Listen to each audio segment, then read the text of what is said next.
Le problème qu'on va avoir, c'est qu'on est en train de payer en fait des années, voire même des décennies de désindustrialisation de la France. Et quand je parle de désindustrialisation de la France, c'est pas uniquement des fermetures d'usines, mais c'est on peut le dire, un dénigrement en fait de l'industrie. Aujourd'hui, une usine, ça fait peur. On n'a pas envie qu'il y ait une usine qui s'installe. Sauf que si on regarde autour de nous, tout notre confort aujourd'hui, ça sort d'usines en fait. Un pays qui est prospère, en fait, il a des usines et puis il a des services qui tournent autour de ces usines. Et ça, je pense qu'on l'a perdu de vue. La France, elle dit, on est un pays industriel. Elle est persuadée en fait qu'elle peut, sur un claquement de doigts, lancer des filières comme on l'a fait. On a toujours les exemples, le TGV, le Concorde, le Rafale, les machins. C'est fini cette époque-là. On lance plus des filières industrielles sur un claquement de doigts parce qu'en fait, on a du mal à faire venir les gens dans cette filière. Donc dire on va faire un Airbus de la batterie et puis en 3 ans et hop, c'est parti, non, en fait, c'est pas réaliste. C'est-à-dire qu'on a l'impression qu'on peut monter des usines et des filières complètes sur un claquement de doigts, sur l'injection de milliards d'argent public, et que ça va démarrer et qu'on sera les meilleurs et tout ça. Bon, d'une certaine manière, si tu me permets l'expression, on a cramé du pognon sur des trucs où n'importe quelle personne connaissant un peu le domaine savait que ça allait pas déboucher, quoi.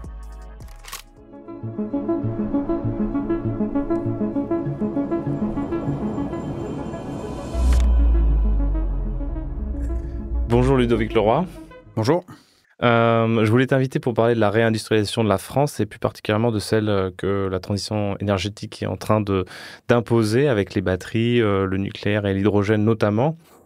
On entend beaucoup de choses sur cette réindustrialisation, sur les ambitions affichées par la France et l'Europe, mais on entend souvent aussi des annonces du nombre de milliards investis, etc.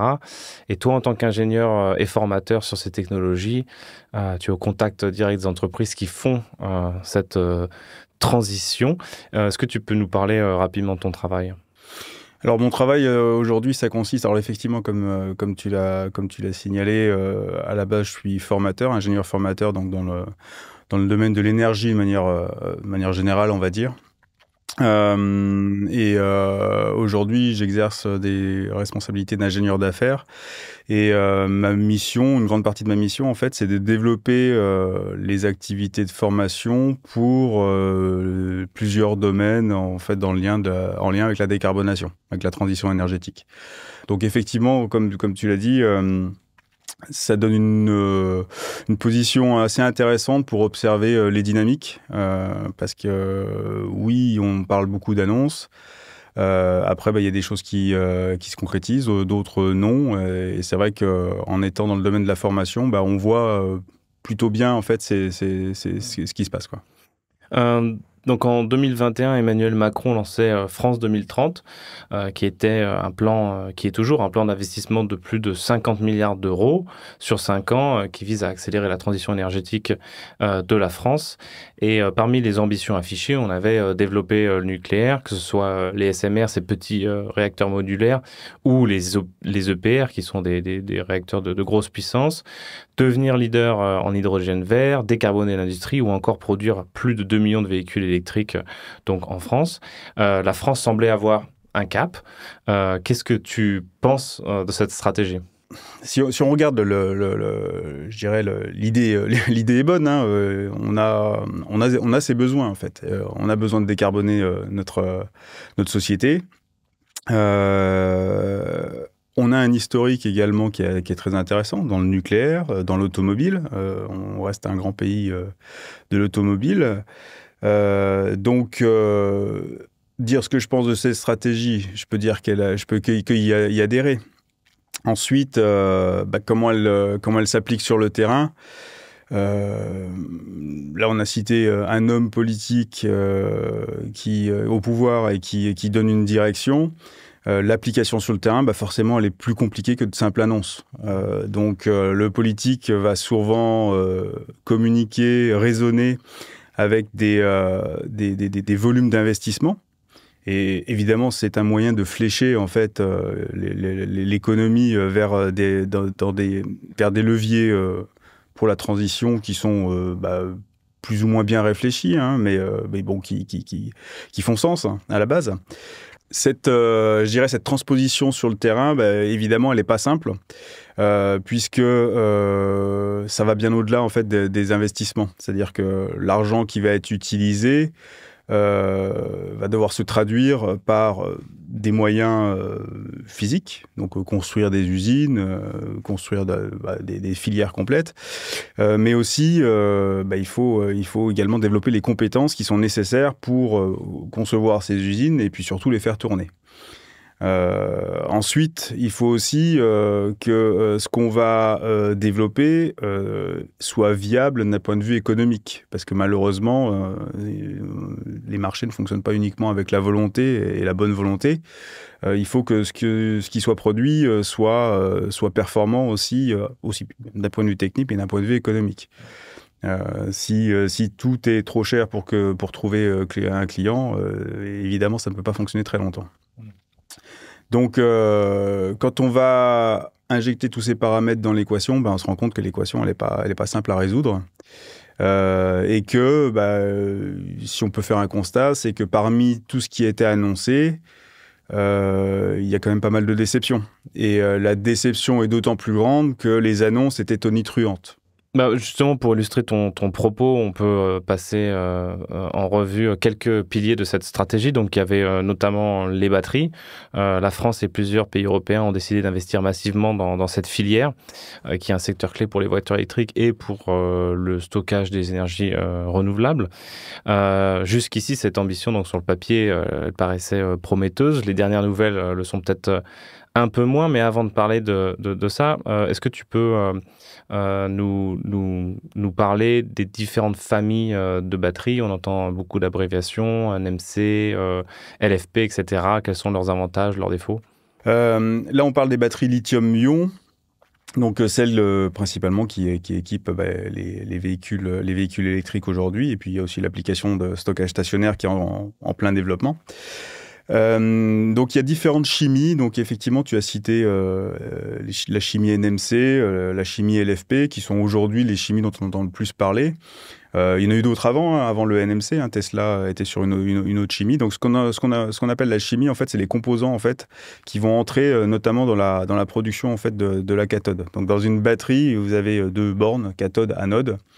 Je ne vais pas rentrer dans le détail du fonctionnement de la batterie, mais le but du jeu, c'est de faire circuler des ions lithium dans cette batterie et des électrons en dehors. Et puis quand on la charge, on injecte des électrons et on fait redéplacer les ions lithium d'une borne vers l'autre, de la cathode vers l'anode ou de l'anode vers la cathode. Donc le principe de la batterie, c'est qu'on doit stocker, entre guillemets, ces ions d'un côté ou de l'autre. Donc ils doivent venir s'intercaler dans un matériau. Et pour ces matériaux, donc du côté de l'anode, ça va être principalement du graphite. Et du côté de la cathode, c'est là où on va trouver la chimie dont on parle avec des abréviations. Donc NMC, en fait, c'est une abréviation pour nickel, manganèse, cobalt. LFP pour lithium, fer, phosphate. Voilà. Différence entre les deux. Donc NMC, plutôt pour des batteries haut de gamme, haute performance, donc avec forte densité énergétique. Et LFP, des densités qui vont être un peu plus faibles, bien qu'avec les développements qui sont en cours, notamment en Chine, principalement en Chine, parce que c'est une chimie qui a été très développée par la Chine, on arrive à atteindre les performances de certaines chimies NMC. La différence entre les deux, c'est que le LFP va être 30 à 40% moins cher que la chimie NMC. Pourquoi? Parce que les métaux qui rentrent dans la composition sont moins coûteux. On pense notamment au cobalt en ce qui concerne la chimie NMC. Donc voilà aujourd'hui les tendances, on va dire, sur le marché, avec tout le monde a entendu parler de l'hégémonie de la Chine. On parle de la Chine, c'est de l'Asie, il y a la Chine, il y a le Japon et puis la Corée du Sud qui sont des gros acteurs. Mais la forte puissance de l'acteur chinois sur le marché, c'est au travers de la chimie LFP qui permet de baisser le coût des batteries assez fortement. Donc, c'est important de poser le contexte pour la suite. Est-ce que tu peux nous parler de ces initiatives françaises donc, qui sont nées un petit peu avec ce plan France 2030? Il y a eu plusieurs initiatives de grosses, je ne sais pas si on appelle ça des gigafactories, mais en tout cas de grosses usines de production de batteries, justement pour retrouver un peu de souveraineté par rapport à la Chine. Est-ce que tu peux nous les présenter brièvement? Où est-ce qu'on en est aujourd'hui? Alors effectivement, je vais utiliser le terme gigafactory puisque c'est le terme qui est très utilisé. Alors il a été utilisé par le politique pour tous les domaines, y compris pour les usines de fabrication d'électrolyseurs. Mais aujourd'hui, quand on parle de gigafactory, ce à quoi on pense, effectivement, c'est ces grosses usines de fabrication de batteries. Je crois que le nom, il vient de Tesla à la base. Et il est pas débile parce qu'en fait, les usines de production de batteries aujourd'hui dont on parle, elles ont des échelles de productivité à l'année de l'ordre de 10 à 20 gigawattheures de capacité de batterie produite par an. Donc appeler ça une gigafactory, finalement, bon, c'est pas si stupide. Alors, cette initiative, alors je vais me focaliser sur la France, mais elle est européenne à la base, avec un premier acteur dont on a beaucoup entendu parler en positif puis en négatif, c'est Northvolt, en fait, qui a un projet qui, au départ, se basait sur des besoins de BMW, de Volkswagen, dans les pays scandinaves, avec un fort développement, un peu dans toutes les directions, plusieurs chimies, plusieurs types de cellules, du recyclage, donc de la production de batteries, du recyclage de batteries, et ce qui a un peu amené à sa perte, puisque ça faisait beaucoup de choses à développer en très peu de temps. Et aujourd'hui, Northvolt a été vendu à la découpe, et le groupe en tant que tel n'est plus ce qu'il était, quoi. Donc on peut qualifier ça d'un échec. Donc ça, c'était la tête de proue européenne pour je dirais, lancer la production de masse de batteries donc en Europe. En France, il y a plusieurs initiatives. On va citer donc la première, je vais y aller chronologiquement. Donc la première gigafactory qui est entrée en production, c'est ACC. Donc ACC, en fait, c'est une joint venture entre Stellantis, Mercedes-Benz et Saft. Saft, qui est une filiale de Total Energy aujourd'hui, donc qui produit des batteries depuis très longtemps. Pas sur des applications automobiles, plus sur des applications de spécialité dans la défense, dans le spatial. Donc, qui n'a pas forcément cette expérience de la production de masse telle qu'on l'entend dans une gigafactory. Voilà, un marché de niche, petit volume et tout ça. Mais très reconnu mondialement, hein, dans l'aéronautique y compris. Donc ça, c'est ACC. ACC qui a démarré une première ligne. Donc capacité de production de l'ordre de 15 gigawattheures par an, et qui est en cours de démarrage d'une deuxième ligne là aujourd'hui. Donc la première ligne travaille exclusivement pour Stellantis, et elle fournit des véhicules comme le 3008, 5008, et puis véhicule Opel, dont j'ai oublié le nom, je ne suis pas un grand spécialiste voiture en fait. Donc on roule déjà à la batterie française en France aujourd'hui? Sur quelques véhicules, puisque en fait la montée en puissance de la production, si je reprends les mots du CEO de ACC, Yann Vincent, encore il n'y a pas très longtemps dans la presse, disait qu'elle était beaucoup plus compliquée que ce qui était prévu. Ce qui en soi n'est pas une surprise, puisque on part un peu de zéro finalement dans la production de batteries lithium-ion en France. Donc, outre le fait de construire une usine, de la régler, de la faire monter en capacité, il faut former toutes les personnes qui vont travailler sur ces lignes. Et une ligne de production de batterie, on parle d'un millier de personnes, en gros, pour la faire tourner, la maintenir, voilà, et les services autour. Donc, ça ne se fait pas du jour au lendemain? Ça ne se fait pas du jour au lendemain, évidemment. Donc ça, c'est ACC. Et c'est des batteries NMC? Alors, batterie NMC, oui, tout à fait. La stratégie française a été de partir sur la chimie NMC. Alors, on va trouver des gens qui vont discuter ce fait, parce qu'aujourd'hui, il y a une dynamique qui est très forte sur la chimie LFP, pour des problématiques de coût, hein, principalement. on peut critiquer, effectivement, se dire est-ce qu'on ne s'est pas trompé stratégiquement. Dans les faits, produire des batteries NMC, c'est plus simple en fait que produire des batteries LFP. Ça vient de la facilité à mélanger les matières pour produire les cathodes, entre autres. Une matière qui va être, bon, je ne vais pas trop rentrer dans les détails, mais qui va être plus facile à travailler. Donc, faire ses classes, entre guillemets, sur le NMC pour ensuite, peut-être un jour, partir sur le LFP, bon, ce qui est pas peu probable aujourd'hui, mais donc ça pouvait faire sens, en fait. C'est pas là forcément que le bas a blessé, mais on y reviendra, je pense. Oui, on peut revenir. Donc voilà, là, on a parlé d'un premier acteur, ACC. Il y a un deuxième acteur français qui s'appelle Verkor, qui est un peu différent, puisque ACC... On avait une configuration, on a deux groupes automobiles, deux producteurs d'automobiles qui s'associent à un énergéticien pour produire des batteries. Là, côté Verkor, on est plus sur une start-up, en fait, avec à la base pas mal de fondateurs qui sont issus du CEA. Et puis des recrutements internationaux, donc ils ont recruté vraiment dans le monde entier, chez LG, donc des Coréens qui sont expérimentés dans la batterie, chez Tesla, voilà. Et donc une gigafactory qui doit avoir une productivité à peu près similaire, je crois que c'est 12 gigawattheures, voilà, donc on est entre 10 et 15 à chaque fois. Installés dans les Hauts-de-France également, donc à Dunkerque. Je ne l'ai pas précisé, mais ACC sont installés un peu plus à l'est, mais toujours dans les Hauts-de-France. Et qui est en cours de démarrage avec un objectif de production pour la fin d'année. Voilà, pour début 2026. Dans les informations publiques, Verkor est plutôt associé, on va dire, à Renault, pour sa clientèle. Renault qui était, si je dis pas de bêtises, qui faisait partie des investisseurs au départ.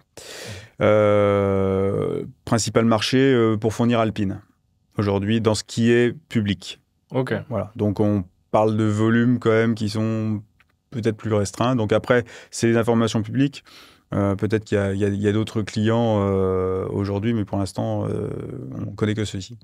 Bah, parce que là, sur le papier, j'ai envie de dire, ce monde est merveilleux et le plan qui était de rattraper, que la France rattrape son retard du point de vue industriel est en bon chemin, mais pourtant, donc, les dernières dépêches, là, c'est plutôt des mauvaises nouvelles sur mauvaises nouvelles pour ces deux acteurs. Oui, alors il n'y a pas très longtemps, on lisait que les lignes de production de la 3008, de la 5008 étaient à l'arrêt ou ralenti du fait du manque de batterie. Je crois que c'était un délégué CGT chez Stellantis qui annonçait ça. Côté Verkor, il y a eu un décalage dans le temps en fait, du démarrage de l'usine. Donc aujourd'hui, l'usine n'a pas officiellement démarré. Je crois ils ont démarré une partie de la ligne de production qui s'appelle le stacking. C'est là où on va empiler les cellules pour constituer un module qui ensuite va constituer un pack. Donc là, c'est pas de la production de batterie. Ces cellules, en fait, elles viennent de leur ligne pilote qui est située à Grenoble. Donc, ils ont une ligne pilote à Grenoble qui, elle, a démarré depuis plus longtemps, qui sert pour faire des développements, qui va servir pour également faire former une partie de leur personnel et de créer les recettes pour la ligne de production demain. ACC a fait la même chose. Ils ont une ligne pilote qui est dans le sud-ouest de la France. Ce que ACC a appris, c'est que les recettes qui avaient été définies sur la ligne pilote ne sont pas forcément, voire pas applicable sur la ligne industrielle. C'est pas la même taille. Forcément, quand il y a un changement d'échelle, on parle de mécanique des fluides, on parle de déposer ce qu'on appelle des encres, qui sont des produits un peu visqueux, sur du film métallique. Donc, le fait de changer d'échelle, le fait de changer de productivité, forcément, ça a un impact sur tous les paramètres de réglage. Donc, le passage de la ligne pilote à la ligne industrielle, forcément, est plus compliqué que ce qu'on peut imaginer, quoi. Voilà. Et puis, il y a un acteur aussi qui se développe en Europe, c'est ATL. C'est le constructeur donc de batteries chinois, le leader mondial. Est-ce que tu peux nous dire quelques mots sur eux ? Alors, je vais donner quelques mots, je vais dire quelques mots sur CATL. Et par contre, il y a quelque chose qui est assez révélateur, c'est qu'on a oublié un troisième là en fait. C'est qu'il y a une troisième Gigafactory D'accord. qui, En France, du coup. en France, qui pour le coup produit. On entend beaucoup moins parler parce qu'elle a fait beaucoup moins de communication. Donc c'est AESC. Donc AESC en fait qui est un acteur chinois qui est en fait on va dire une société qui est sino-japonaise. Donc AESC qui est japonais et la société mère Envision qui est chinoise. Et en fait, c'est eux qui fournissent Renault pour la R5. Donc, ils ont une usine de production qui est quasiment attenante en fait à la ligne de production de la R5, qui est un véhicule qui marche plutôt bien parce que je crois que c'est le véhicule électrique qui se vend le mieux actuellement. Il se vend sur les 8 derniers mois, je regardais ça avant de venir, tu vois, j'ai un peu révisé. Il s'est vendu 2 fois plus de R5 que de Tesla Model Y, qui est le deuxième modèle le plus vendu en France en véhicule électrique. Donc un beau succès, une voiture qui a l'air plutôt bien conçue. Et donc c'est AESC qui fournit la R5. Et les nouvelles que je pouvais avoir, c'est que la montée en puissance se passe plutôt bien. Mais la différence, c'est que voilà, c'est un acteur chinois qui a déjà des gigafactories en Chine. Il y en a aussi une en Angleterre. Donc, qui connaissent en fait le métier depuis bien longtemps, quoi. Parce que quand on parle de la Chine, je ne l'ai pas mentionné, mais globalement, communément, on parle de 15 ans d'avance technologique de production sur les batteries. Donc, on l'a aussi pas mentionné, mais je pense que Verkor, c'était aussi NMC, j'imagine. Que des usines NMC en France. Et aussi AESC. Tout à fait. AESC est sur une chimie NMC. D'accord. Donc, si on entend en parler, c'est parce qu'il y a l'objectif de gagner en souveraineté, il est moins grand que si c'était un ACC ou un Verkor, j'imagine. Ça n'a pas la même symbolique. Après, les personnes qui vont être dans cette usine qui est estampillée chinoise, ce sont des Français. Donc, on va trouver des ingénieurs français, on va trouver des opérateurs français. Et on trouve encore aujourd'hui beaucoup de techniciens et ingénieurs chinois et japonais, puisque ils ont le savoir-faire. C'est eux qui vont mettre au point la ligne de production. Et ça, c'est pas spécifique aux batteries. Ça a été vrai. Moi, je l'ai connu, par exemple, parce qu'au début de ma carrière, je travaillais chez un équipementier industriel. Bon, c'était inverse. C'est que moi, j'allais en Chine pour démarrer des installations et former les opérateurs sur ces installations. Aujourd'hui, ça ne me rajeunit pas, on va dire 30 ans après, un peu moins de 30 ans après. C'est l'inverse qui se passe en fait. C'est les ingénieurs chinois qui sont là pour régler les machines. Ce qui se passe aussi avec CATL, je reviens sur ma question d'avant. Donc CATL effectivement qui annonce en fait des créations de gigafactories sur le territoire européen. CATL, donc par exemple en Espagne. D'ailleurs, AESC a un projet, une usine qui est la copie de celle qui est dans le nord de la France, qui sera du côté de Madrid aussi. Ça permet en fait de contourner en fait les mesures de protection européennes qui va imposer que les batteries soient fabriquées en Europe avec tant de pourcents de matières premières. Voilà. Pour les éco-scores et donc les bonus à l'achat. C'est ça, tout à fait. Donc CATL va contourner un peu ce qui peut être vu comme une mesure protectionniste, de toute façon elle l'est, en s'installant en Europe. Et CATL, c'est le géant mondial de la batterie en fait, qui avec des parts de marché de l'ordre de 40% en fait. Pas que sur le LFP, sur un peu toutes les chimies, un peu sur tous les types de batteries. Pour avoir des contacts avec la Chine, qui a des développements. Moi, ce qu'on m'a montré, on va dire, en termes de procédés de production de batteries, ils sont très, très largement d'avance. C'est hyper impressionnant. C'est-à-dire qu'aujourd'hui, ils travaillent sur des procédés qui vont grandement diminuer encore les coûts demain, quoi. Et quand je dis demain, c'est l'année prochaine, par exemple, quoi. Donc, avec des procédés simplifiés. Donc là, c'est l'artillerie lourde, en fait. Pour qu'on se rende compte, à CATL, c'est 20 000 ingénieurs qui travaillent en recherche et développement. En recherche et développement seulement. Donc forcément, si on cherche à courir après CATL pour arriver à leur niveau, en fait, on va pas y arriver, en fait, c'est pas possible. Donc ACC Vercors, on va pas y arriver.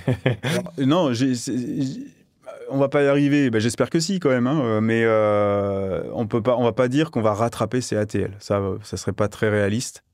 On peut pas rattraper CATL sans travailler avec CATL. Et c'est ce qui se profile. Qu'est-ce qui se profile pour ces deux entreprises? Est-ce qu'on peut... Voilà, l'idée, c'est de rattraper. Donc, on a bien compris son retard. On a 15 ans de retard sur ces pays-là. Est-ce que, à moyen, long terme, au moins, est-ce qu'on prend le chemin aujourd'hui? Alors, si on prend ACC, qui est en production depuis plus longtemps, comment se passe la montée en puissance, parce que c'est toujours pas le cas. Elle est toujours pas au nominal, on va dire, cette ligne de production. Donc la première, j'imagine. La première, oui. La deuxième, elle n'est pas démarrée encore. Elle doit être en cours de démarrage. Ils ont fait appel, en fait, à un acteur chinois, dont ils n'ont pas voulu publier le nom. C'est pas CATL. C'est tout ce que je peux dire. En fait, pour venir les aider à monter en puissance.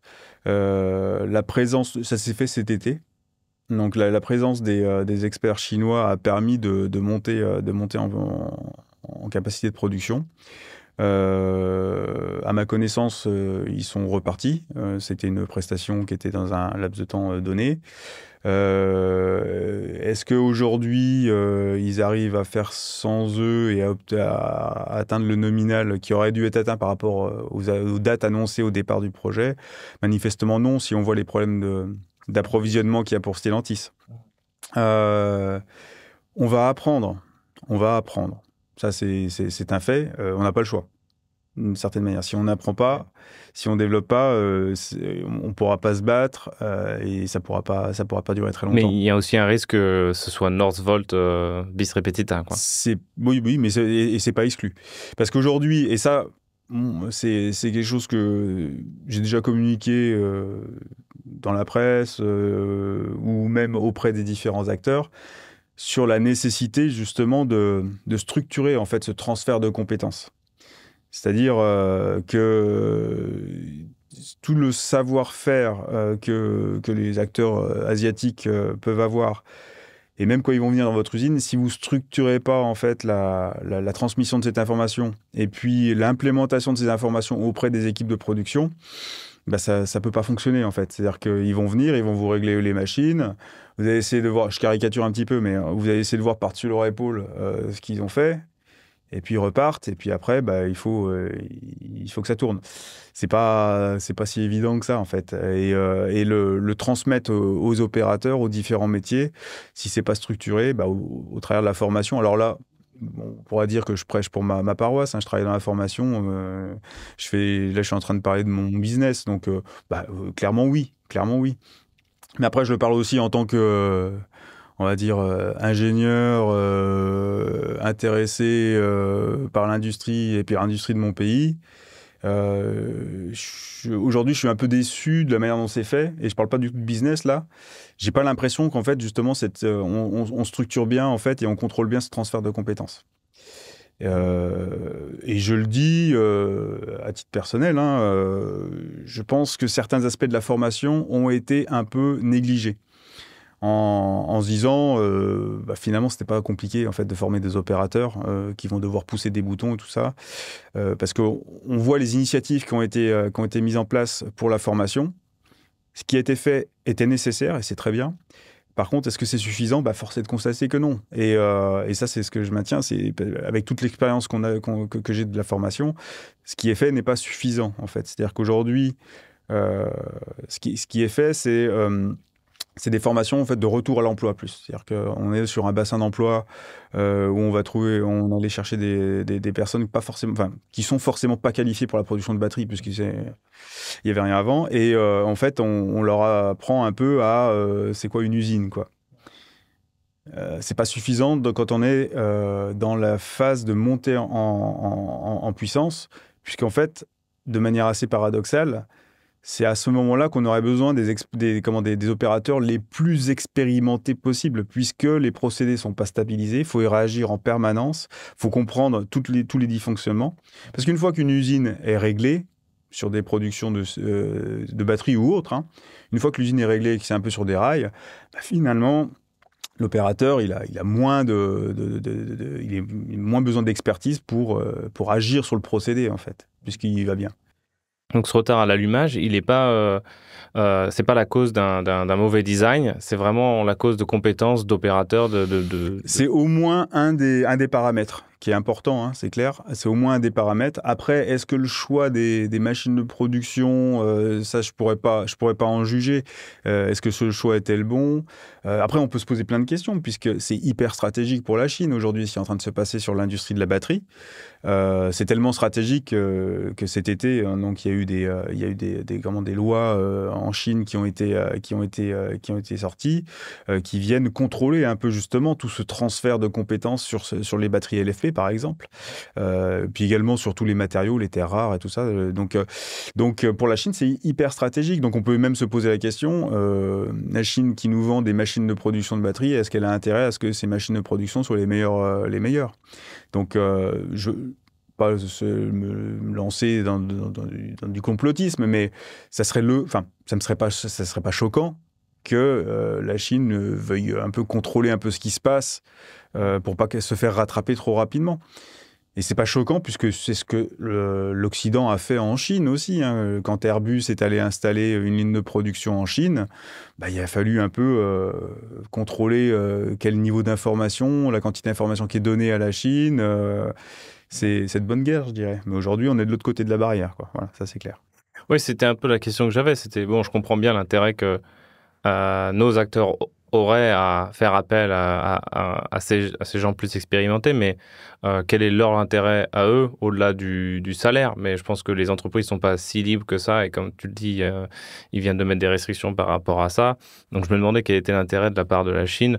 Les attirer, d'une certaine manière, on y parvient aujourd'hui quand on voit CATL annoncer l'installation d'usines en Europe. Par du protectionnisme, donc en disant moi mes batteries je veux qu'elles viennent d'Europe, sinon il n'y a pas d'accès aux aides, donc il y a des incitatifs financiers là-dessus. Donc les acteurs chinois qui vont venir s'installer, aussi il va falloir qu'ils s'installent dans un pays où il y a une filière avec des compétences qui sont disponibles. Parce que sinon, ils vont se retrouver avec les mêmes problématiques de personnel non formé qu'il va falloir former. Et là, c'est un problème parce qu'il y a aussi un aspect culturel, linguistique qui fait qu'il y a une sacrée barrière aussi, hein. Ça, on peut le constater. Moi, je suis allé faire des visites dans les gigafactories, justement, et on le constate puisque les ingénieurs et techniciens chinois qui sont là ne parlent pas forcément anglais, encore moins français, et puis les opérateurs parlent pas forcément anglais et encore moins le mandarin, quoi. Donc il y a vraiment une problématique là-dessus. Donc quel serait l'intérêt des Chinois? C'est de pouvoir écouler des batteries sur le marché européen. Pour les écouler, ils sont obligés de les produire chez nous. Et donc, du coup, ils ont besoin d'avoir du personnel qui soit à peu près formé. Donc, c'est la même problématique. Je donnais le cas d'Airbus dans l'aéronautique qui s'est passé, je pense maintenant, il y a 20 ans. C'est un peu la même problématique, c'est-à-dire aider à développer l'activité en se garantissant d'être toujours en avance techniquement, finalement, et donc en maîtrisant le marché. C'était le pari d'Airbus, hein. Ils ont fait construire des A320 là-bas, en se disant, de toute manière, on sera toujours en avance techniquement. Et derrière est apparu un avion chinois qui est un concurrent, qui un jour, et qui commence sur leur marché, en tout cas, était un concurrent de la 320. Là, je pense qu'ils ont un peu la même idée. Là, par exemple, on a entendu parler de l'usine dernièrement dans la presse, CATL en Espagne, où il y a 2000 Chinois qui seraient envoyés en Espagne pour monter l'usine et puis la démarrer. Et à terme, il resterait 10% du personnel qui serait chinois. Donc ça veut dire qu'il y a une grande partie des Chinois qui doivent rentrer chez eux, hein. C'est des êtres humains comme nous. Et en fait, moi, quand j'étais en déplacement en Chine, j'étais content de rentrer chez moi, dans ma famille. Et donc, ils ont ces mêmes problématiques. Ou alors, là, je parle de l'aspect privé, familial, ou alors mon employeur était content que je rentre d'un chantier pour partir sur un autre. Et eux, ils ont ces mêmes problématiques. D'ailleurs, Moi, avec IFP Training, la société pour laquelle je travaille, assez rapidement, on s'est dit bon, si on veut faire de la formation dans les batteries, va falloir aller chercher le savoir-faire là où il est. Pourquoi pas en Chine? Pas évident, hein. Mais on est rentré en contact avec des équipementiers en fait qui équipent les usines de CATL, qui équipent l'usine d'AESC, et c'est le discours qu'ils ont tenu, c'est-à-dire qu'ils disaient bah, nous on a du personnel qui va démarrer les usines. Ils ont équipé Northvolt. Et la personne en question, mon interlocuteur, m'a parlé de Northvolt et il m'a expliqué le crash en fait de Northvolt en disant on se rendait compte que bah, les Européens, il disait vous les Européens, en fait vous aviez du mal parce qu'en fait mais c'est normal, nous on fait ça depuis 20 ans, vous c'est nouveau et en fait on a proposé de vous aider et en fait vous avez refusé. Et il s'est passé Northvolt quoi. Et on n'a pas compris pourquoi. Et alors pourquoi on a refusé? Moi, je peux l'analyser par un certain manque d'humilité. Pourquoi je dis ça? Parce que encore aujourd'hui, en 2025, il m'arrive dans les échanges que je peux avoir avec les gens du milieu industriel d'entendre les Chinois, bon, ils savent que copier. Bon, on n'est plus dans les années 80 en fait. Hein. Les Chinois, ils ont une R&D très puissante. Sur les batteries, ils sont techniquement en avance, donc on peut pas parler de ça. Donc j'ai un peu cette impression, c'est un peu le sentiment que j'ai eu au travers des mots de mon interlocuteur chinois, de l'équipementier, qui disait ne pas comprendre en fait qu'on veuille faire tout seul et qui nous voyait faire des erreurs que eux avaient fait il y a 20 ans. C'est-à-dire qu'on est... Donc, pourquoi eux? Parce que moi aussi, c'est la question que je me suis posée, mais quel est son intérêt à venir échanger avec moi? Parce qu'on parlait de partenariat sur du transfert en fait, de savoir-faire sur la production de batteries. Et on a même signé un accord en fait, de partenariat. Et au début, on se posait la question, mais quel est son intérêt? Et son intérêt, c'est celui que j'ai dit. C'est-à-dire qu'eux, ils ont du personnel, ils n'ont pas un nombre illimité de personnel. Il faut qu'ils se déplacent. Il faut que les opérateurs de leurs clients prennent en main la ligne le plus rapidement possible. Ouais. Parce qu'une fois que bah voilà, il y a des tests de performance. Vous êtes fournisseur d'équipements de production de batteries ou de n'importe quoi. Hein. Vous avez des tests de performance, c'est-à-dire que vous vendez la ligne de production, vous allez démarrer et vous devez démontrer qu'elle va tourner à telle capacité et ainsi de suite. Et puis là, vous touchez les X% restants de vos contrats, vous signez et puis vous rentrez chez vous et vous êtes content. Mais ils ont cette même problématique. Et quand moi je l'ai vécu, hein, comme je le disais, en Chine de l'autre côté. La problématique qu'on a, c'est que quand on est tout seul ou qu'une équipe restreinte de l'équipementier et qu'on doit faire tourner cette ligne de production, la ligne de production de l'industriel. La ligne de production, elle est exploitée par des opérateurs du client locaux. Donc, si les opérateurs du client locaux sont mal formés, ne comprennent pas et tout, ben en fait, ça va vous prendre beaucoup plus de temps à vous pour faire vos tests contractuels. Donc, l'intérêt pour les Chinois, c'est d'avoir des gens qui soient formés. Ben, il est là. En fait, d'une certaine manière, il est financier. C'est-à-dire qu'ils ne vont pas rester trop longtemps chez nous. On pourra aller ailleurs. Et quand j'entends ce que tu dis sur les 20 000 personnes qui travaillent dans la R&D de CATL, plus les 15 ans d'avance qu'ils ont déjà, plus peut-être les économies d'échelle qu'eux peuvent réaliser, que ACC Verkor pas encore, j'ai l'impression que, c'est peut-être un peu pessimiste de dire ça, mais que cette course, en tout cas à la batterie, elle est perdue d'avance. Oui, on peut. Si on cherche à faire une course sans coopération, sans avoir l'humilité de se dire, parce que, comme j'ai dit, je pense qu'il y a aussi un manque d'humilité de notre part. Je dis notre part, on va dire européens, occidentaux. Sur ce sujet. Oui, si on continue comme ça en se disant on fait ça dans notre coin puis on les rattrapera, non, on n'y arrivera jamais. Là, c'est perdu d'avance. Et ils vont inonder le marché avec des batteries qui seront beaucoup moins chères. Et si on veut électrifier nos transports, donc il va falloir baisser le prix des véhicules, parce qu'aujourd'hui, ça reste encore assez cher, les véhicules électriques. Tout le monde ne peut pas se payer un véhicule électrique. Donc, un des moyens d'augmenter l'électrification des transports, c'est de baisser les coûts de production. Et le faire sans la Chine, aujourd'hui, c'est pas possible. Peut-être pour clore ce sujet de la mobilité électrique, l'Union européenne a fixé la fin de vente des véhicules thermiques à 2035. Est-ce que d'un point de vue de l'industriel, c'est une bonne mesure? Je force est de constater que non, c'est pas une bonne mesure puisqu'ils ont de cesse de réclamer un décalage de cette date, voire l'annulation de cette date. Pas tous, si? En public, peut-être pas tous. Certains se font plus vocaux que d'autres. Après, sans dévoiler de secret, il y en a certains qui sont en train de développer des nouveaux moteurs diesel. Et quand on développe une base de moteur, c'est pas pour 5 ans, c'est pas pour 10 ans, c'est pour plus, quoi. Donc, j'ai même l'impression que pour certains, ils sont sûrs que en fait, 2035 en fait, va être décalé, voire sauter purement, quoi, en fait. C'est une question qui paraît difficile à répondre, mais est-ce que 2035, c'est de toute façon tenable? Je peux pas avoir un point de vue objectif là-dessus, mais si j'écoute les industriels, la réponse elle semble être non. C'est-à-dire qu'aujourd'hui, il y en a certains qui disent que c'est pas tenable en fait, que ils n'arriveront pas en fait à avoir une production complètement électrique en fait sur leur gamme. Si on regarde aujourd'hui les problématiques qu'on a d'approvisionnement en batterie, on peut difficilement leur donner tort en fait à ces discours, même s'ils sont un peu décevants, on va dire, clairement. Ça semble peu réaliste, effectivement. Oui.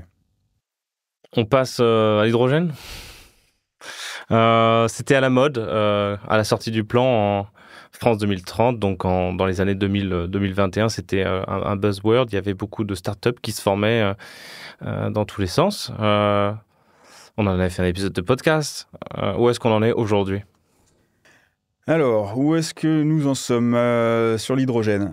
Alors effectivement, comme tu l'as dit, en ce qui concerne l'hydrogène, on a eu une communication tonitruante sur énormément de projets avec des annonces dans tous les sens, avec encore une fois l'échelon politique qui a fait des annonces parfois que je qualifierais de loufoques. Je me souviens d'une intervention de Bruno Le Maire, je crois que c'était sur Europe 1 de mémoire, qui avait dit l'hydrogène, il voulait faire de la France un leader de l'hydrogène et que l'hydrogène allait même remplacer l'électricité.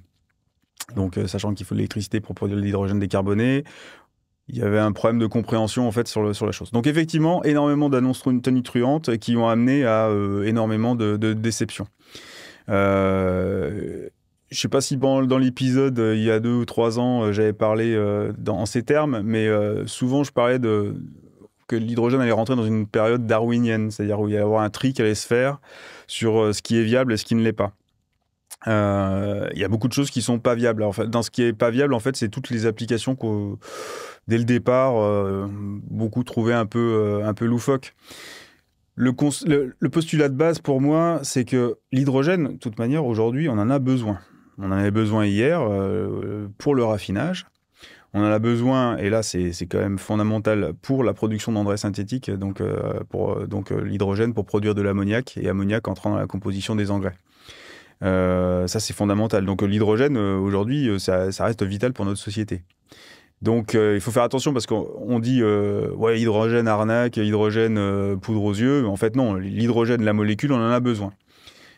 Et aujourd'hui, la manière dont elle est produite, elle est carbonée. Donc à partir de méthane principalement, ça peut être aussi à partir de charbon, mais elle est très carbonée.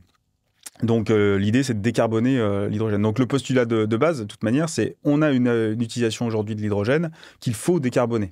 Avant de lui trouver d'autres applications comme le stockage saisonnier pour les renouvelables intermittentes, comme dans le transport. Voilà.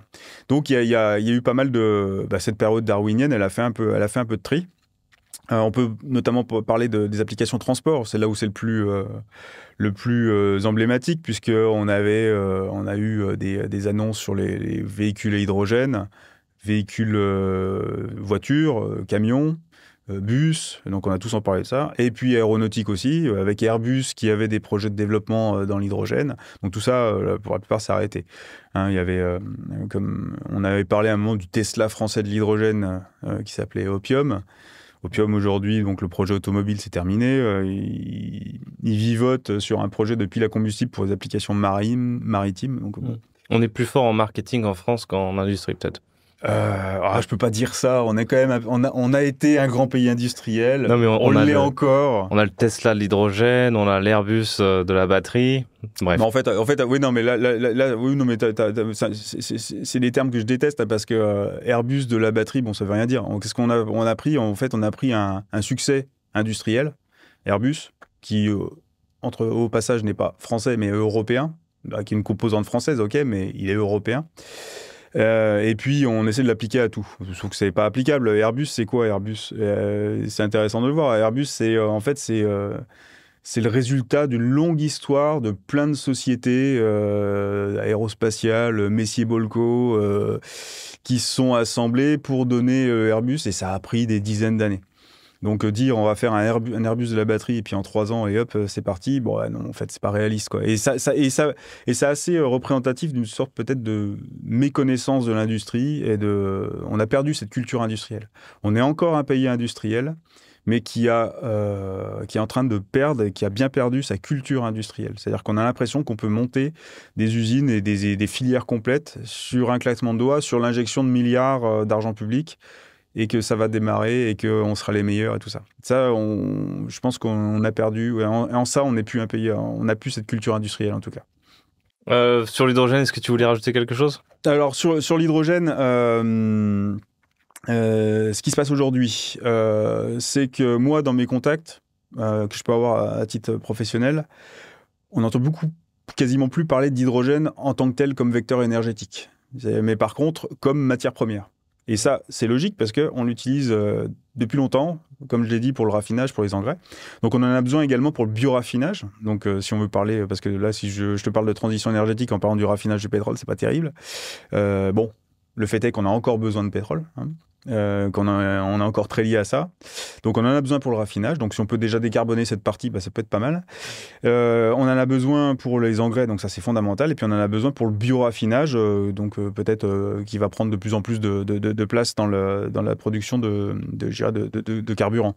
Donc, de carburant pour les avions, peut-être. Pour les avions, mais également pour les véhicules automobiles, parce que le monde n'est pas l'Europe. Le monde ne peut pas électrifier ses transports, parce qu'il y a quand même pas mal de pays où même l'accès à l'électricité, en fait, il n'est pas de 100%. Donc, imaginez, par exemple, dans certains pays d'Afrique où le taux à l'accès à l'électricité, c'est 25%, il va encore avoir besoin de gasoil dans ces populations-là.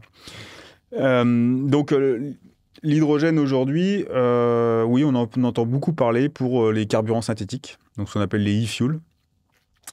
Alors, là encore, moi, je suis un peu, je dirais, déçu de ce manque de culture industrielle. C'est qu'on parle des e-fuels, mais les e-fuels, en fait, donc les e-fuels, grosso modo, c'est je produis de l'hydrogène, donc il faut qu'il soit décarboné, et je l'associe à du CO2 biogénique pour reconstruire des molécules qui vont être similaires aux molécules qui sont dérivées du pétrole.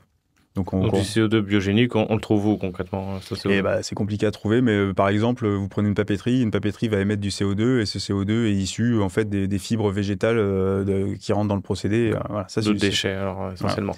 Voilà. Et donc ces e-fuels, il y a plus une nouvelle mode, c'est les e-fuels. Donc beaucoup de projets e-fuels, e-méthanol pour le transport maritime, mais il faut de l'hydrogène décarboné. Et on en oublie que, en fait, la production d'hydrogène carboné, d'un point de vue technologique, aujourd'hui, c'est pas encore mature.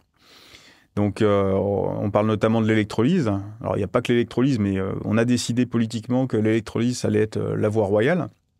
Il y a d'autres procédés. Il y a la plasmalyse de méthane, par exemple, qui est très intéressante aussi, qui semble plus pragmatique d'une certaine manière. Mais bon, l'électrolyse, donc il y a différentes technologies d'électrolyseurs.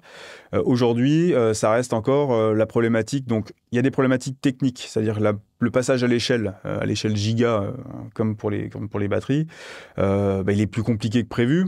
C'est normal, vous changez la taille d'un procédé, forcément, il y a des nouveaux problèmes qui apparaissent. Donc là, on est encore dans cette phase-là. On est encore dans la phase de durabilité des matériaux, donc trouver les bonnes nuances d'acier pour ces machines, les électrolyseurs. Donc à la phase R&D, là, pour le coup. On est encore dans la phase R&D avec des degrés d'avancement plus ou moins importants. Par exemple, les électrolyseurs alcalins sont plutôt très matures. Le problème, c'est qu'ils ont des productivités qui font que l'hydrogène produit est beaucoup trop cher. Et là, il y a l'aspect économique qui fait que l'hydrogène décarboné, aujourd'hui, il reste encore beaucoup trop cher pour avoir une viabilité économique. Et comment contrecarrer cette problématique? Il faut avoir accès à de l'électricité décarbonée peu chère. Donc là, on peut repartir encore sur plein de thématiques, mais ça nécessiterait un autre épisode sur le nucléaire et les prix et tout ça. Et on a aussi besoin d'électrolyseurs performants, c'est-à-dire qui consomment le moins d'électricité possible pour produire cet hydrogène. Donc, du développement sur des nouveaux types d'électrolyseurs. Donc, il y a les électrolyseurs à membrane échangeuse de protons, des électrolyseurs à membrane échangeuse d'anions, les électrolyseurs à oxyde solide, qui, eux, relèvent vraiment de la R&D encore. Donc, aujourd'hui, si on veut parler d'hydrogène décarboné, ça doit représenter peut-être 1 à 2% de la production mondiale, avec des problématiques qui sont encore techniques, mais qui ne semblent pas insolubles non plus, et des problématiques économiques, mais qui sont liées aussi à la technique. Donc on peut contrecarrer ça par du développement technique et aussi par de la subvention en fait sur la production d'hydrogène. Donc les États-Unis le font au travers de l'IRA, de Biden, qui n'a pas été remis en question par Trump. Après, je ne suis pas un grand spécialiste de l'actualité américaine, mais a priori c'est toujours le cas. Donc ils subventionnent pas mal l'hydrogène, alors qu'il soit décarboné par l'électrolyse ou la capture carbone. Donc il y a cette problématique de compétitivité qui fait que globalement, tout est énormément plus lent que tout ce qui était annoncé. Je regardais, mais je crois que entre les annonces qui ont été faites sur les projets en lien avec l'hydrogène, que ce soit production d'hydrogène pur ou produits dérivés de l'hydrogène, les e-fuels par exemple, je crois que c'est 5% en fait de degré de conversion du projet à la FID, donc la décision d'investissement finale, quoi. Et entre-temps, c'était beaucoup d'argent public perdu dans les 95%, mais bon, c'est peut-être le mal, un mal pour un bien. Alors, oui, alors on va pas dire que c'est complètement perdu parce que quand vous allez créer, vous allez aider des sociétés à se monter, des filières à se monter, vous allez former des personnes, ces personnes qui vont gérer des projets, qui vont travailler dessus. Donc c'est pas complètement perdu. Ils vont pouvoir se recaser sur les bonnes technologies, on va dire celles qui fonctionnent. Il y a une rationalisation des différents acteurs, hein. Il y en a qui coulent, une partie de leur personnel est repris par un autre qui lui ne coule pas, donc c'est pas complètement perdu. Après, est-ce que quand on entend par exemple un ministre de l'économie qui dit l'hydrogène va remplacer l'électricité, est-ce qu'on a été très lucide sur là où il fallait mettre les moyens? Forcément non. Peut-être que si on avait plus orienter ça vers, par exemple, la batterie, par exemple, parce que d'une certaine manière, il y avait compétition à une époque entre les véhicules électriques et sur batterie et véhicules électriques qui tournaient grâce à la pile à combustible et l'hydrogène. Aujourd'hui, il n'y a plus question parce qu'on est en train de se rendre compte, on s'est rendu compte que les batteries, en fait, elles font très bien le job, y compris pour des camions. Donc, le fléchage, forcément, il y a une perte en ligne. D'une certaine manière, si tu me permets l'expression, on a cramé du pognon sur des trucs où n'importe quelle personne connaissant un peu le domaine savait que ça allait pas déboucher, quoi. Je ressens une petite pique envoyée à Opium et l'ancien ministre des Transports, mais peut-être que je rêve. Ouais, non, Opium, c'est un bon exemple de cramage de pognon. Ouais, parce que en fait, tu développes une voiture à hydrogène. Pourquoi pas? Mais à un moment, il va falloir faire le plein de ta voiture. Donc, pour que ta voiture à hydrogène, elle se vende, il faut que tu aies des stations qui distribuent l'hydrogène décarboné, parce que s'il n'est pas décarboné, ça n'a aucun sens, en fait. Ouais. Donc, et Opium, ils se sont mis sur le développement du véhicule, une belle voiture, en plus à des prix qui n'auraient concerné pas grand monde, finalement. Alors c'est une très jolie voiture, sur un salon ça rend bien, mais c'est pas comme ça qu'on allait décarboner les transports en France, quoi. Ça restait limite une supercar, quoi, en fait. Hein. Donc je crois qu'on parlait de 150 000, 200 000 euros pour la voiture, quoi. Et puis avec nulle part pour faire le plein, quoi.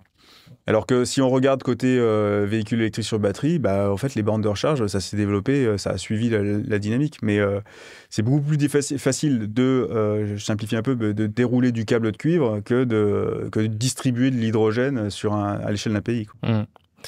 Là, je voulais en venir à ma question de tout à l'heure sur est-ce que c'est bien cet objectif de 2035 d'un point de vue industriel pour la fin des ventes de véhicules thermiques. J'ai l'impression que pour cet écosystème autour de la voiture électrique et notamment des bornes de recharge, c'est bien d'avoir de la visibilité pour les investissements, pour tout ça. Bon, tu as dit qu'on n'avait pas 1 heure pour parler du nucléaire, mais je suis obligé de poser un peu la question sur les SMR ou sur les EPR, parce que les SMR, c'est pareil. Donc, les Small Modular Reactors, les petits réacteurs modulaires, on entendait aussi beaucoup parler, pareil, au même moment que l'hydrogène. Il y avait aussi tout un tas de startups qui paraissaient toutes plus prometteuses les unes que les autres. Est-ce que ce darwinisme qui a frappé le secteur de l'hydrogène a fait le même travail côté SMR? Je dirais que le travail est en cours. Hein. Alors moi, le SMR, c'est une idée que je trouvais géniale, hein, parce que j'ai pas mal discuté avec des acteurs du domaine. Donc, par exemple, les gens qui travaillent sur le Neward, hein, donc le SMR d'EDF. EDF. À l'époque, il n'y avait pas que EDF. Hein. Il y a EDF, il y a Technicium qui fait les réacteurs nucléaires embarqués sur les sous-marins et porte-avions. Une époque, il y avait aussi Naval Group qui était dans le projet. Moi, je trouvais le truc génial parce que les gammes de puissance d'un SMR, en fait, ça correspond un peu à l'énergie nécessaire, par exemple, sur un site pétrochimique. Donc, ça pourrait être un bon moyen de décarboner, en fait, la pétrochimie. Alors, ça va faire grincer quelques dents parce que pétrochimie et décarbonation, il y en a qui n'ont pas aimé. Mais bon, la pétrochimie, on est très loin de s'en passer. Hein, la pétrochimie, c'est la base pour faire tout ce qui est peinture, solvant, plastique, médicaments. Voilà. Donc, avant de s'en passer, on va se passer des carburants pour les véhicules bien avant ce qui va se passer pour la pétrochimie. Donc, la décarboner, mais autre chose, ça pouvait être n'importe quoi d'autre. Ça peut être une aciérie, ça peut être... Oui, ça peut être une aciérie. Tout gros consommateur d'énergie. L'industrie lourde. Voilà.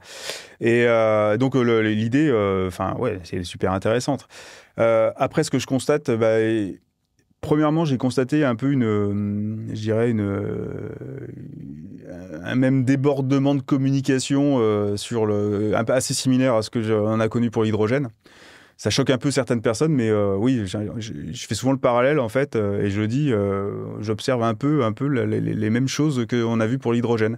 C'est-à-dire avec des startups qui se montent, sur des business cases qui ne sont pas toujours évidents, avec des puissances qui ne sont pas forcément adaptées, avec surtout des concepts qui, on le sait, quand on va devoir passer à l'étape industrialisation, ça va être beaucoup plus compliqué que des PowerPoint, quoi. Je caricature, hein, mais c'est un peu l'idée. Il y a déjà de la casse, hein, au niveau des SMR. Le projet Neward, par exemple, EDF aujourd'hui se retrouve seul sur un Neward 2 et doit revoir sa copie. Pourquoi ? Parce que dans les choix techniques qui étaient faits, il y avait des choses qui étaient peu industrielles, pas du tout industrielles, complètement à développer. Et c'est pas si simple que ça, en fait. Ensuite, on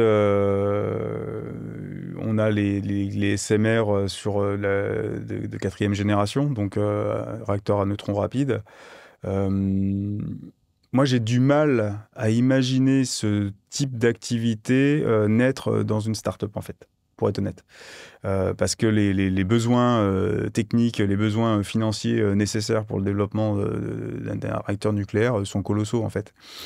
Donc, j'observe un peu inquiet certaines communications très enthousiastes, tout en étant convaincu qu'il y a quand même un marché pour les SMR. Est-ce que ce marché va être pris par la France, qui est quand même un acteur historique du nucléaire reconnu ?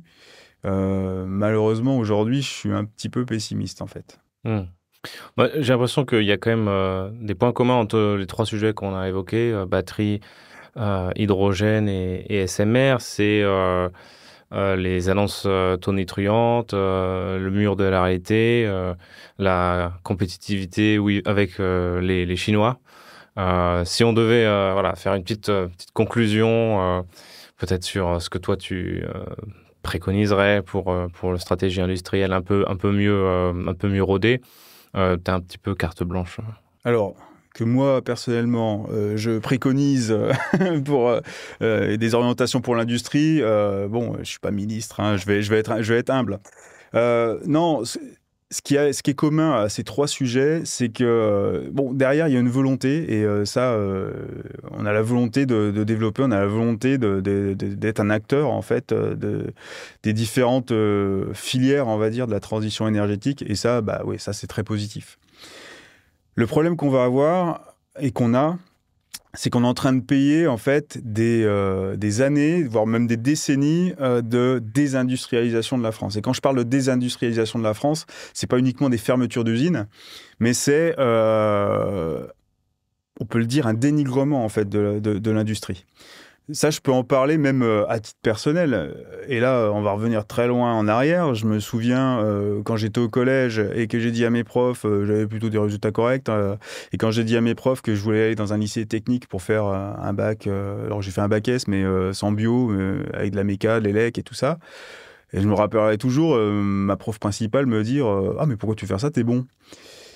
Et en fait, ça perdure encore dans l'éducation nationale. C'est-à-dire que moi, aujourd'hui, j'ai 3 enfants. Et j'entends un peu ce qui se dit dans le corps professoral, quand ils vont faire des exposés.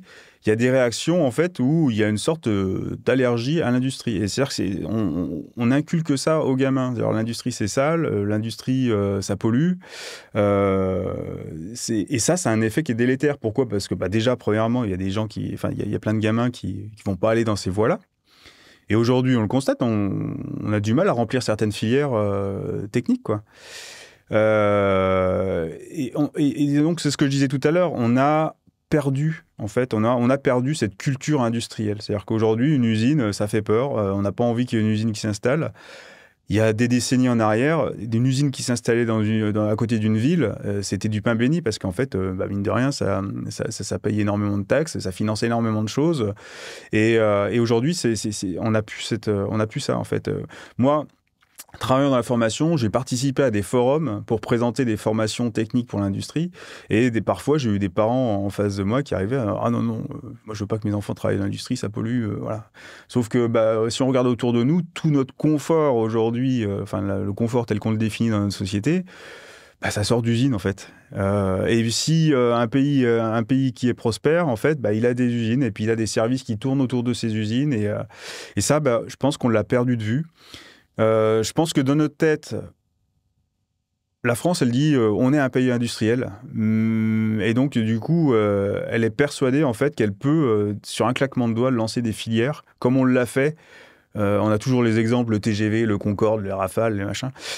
Bon, le Rafale, le premier vol, c'était en 1986, hein, donc ça commence à dater. Il est toujours là, hein, il se développe et tout, mais c'est fini, en fait, c'est fini cette époque-là. On lance plus des filières industrielles sur un claquement de doigts parce qu'en fait, on a du mal à faire venir les gens dans cette filière. On pourrait parler de l'EPR de Flamanville, qui a un peu de mal à démarrer. Est-ce que c'est lié à un manque de culture industrielle ? Manifestement, en tout cas sur le projet, avec l'énormément de retard, et on ne sait plus faire que ce qu'on savait faire avant. Voilà. Alors, certains vous diront, oui, c'est pas la même réglementation, c'est plus compliqué. Bon, on pourra également travailler et avoir fait de la formation là-bas. Non, on le constate qu'il y a eu une perte de savoir-faire, une perte de culture industrielle, et ça, et c'est pas propre à Flamanville et à EDF, hein, c'est dans toutes les boîtes en fait comme ça. Et ça, du coup, ça, c'est quand même un sacré frein en fait pour réussir en fait à atteindre les objectifs qui sont fixés par le politique. En fait, c'est que il y a un gros manque et là, bon, on va dire que je défends ma paroisse de nouveau, mais et je pense que l'aspect formation est négligé. de l'expérience que j'ai, parce que moi, ça fait une bonne quinzaine d'années que je travaille dans la formation, dans différents pays. C'est surtout ça, on travaille un peu partout dans le monde. Là, aujourd'hui, tu vois, il y a 2 semaines, j'étais en Arabie Saoudite, et là, c'est un pays, en fait, qui est en train de choper une culture industrielle, et très rapidement, en fait. Et qui met le paquet sur la formation, en fait. Eux, dans une volonté de saoudiser leur industrie, c'est-à-dire ils ont nationalisé. Ouais, tout à fait.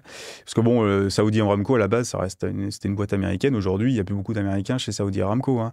Et là, il y a 2 semaines, je formais des ingénieurs saoudiens qui ont fait tout leur cursus d'études en Arabie Saoudite.